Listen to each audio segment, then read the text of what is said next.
రాజమండ్రిలో తెలుగుదేశం పార్టీ అనుబంధ సంఘాలైన తెలుగు యువత రాష్ట్ర కమిటీ, పార్లమెంటు కమిటీ, నగర కమిటీల ప్రమాణ స్వీకారం నిర్వహించారు. రాబోయే ఎన్నికల్లో తెలుగు యువత ఆధ్వర్యంలో వైసీపీని గద్దెదింపి ఇంటికి పంపిస్తామని ప్రతినబూనారు.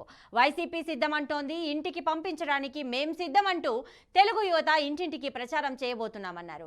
మళ్లీ వైసీపీ వస్తే రాష్ట్రం మరో 10 ఏళ్లు వెనక్కి వెళ్తుందని, పిల్లల భవిష్యత్తు కోసం, ఉద్యోగాల కోసం, రాష్ట్ర ప్రయోజనాల కోసం టీడీపీ, జనసేన మళ్లీ అధికారంలోకి వచ్చి తీరాలన్నారు. రాజమండ్రి తెలుగు ఆధ్వర్యంలో యువగలం అనే మీటింగ్ను దగ్గర సుమారు 3000 మంది యువతతో భారీ ఊరేగింపుతో నిర్వహించడం జరిగింది. ఈరోజు రాజమండ్రి నుంచి జగన్మోహన్ రెడ్డికి శంఖం పూరిస్తూ ఉన్నాం. యువతాంధ్రం కూడా ఆయన సిద్ధం అంటూ ఉన్నారు.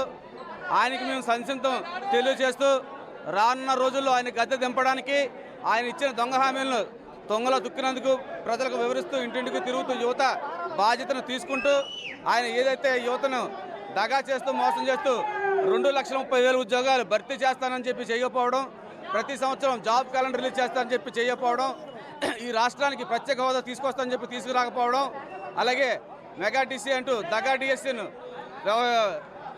ప్రకటించడం, ఇలాగ అనేకమైన దొంగ హామీలను గుప్పిస్తూ నిరుద్యోగ భృతిని తొలగించడం, అనేక దొంగ హామీలతో అధికారంలోకి వచ్చి తిరిగి మళ్ళీ సిద్ధం అంటూ ఉన్నారు.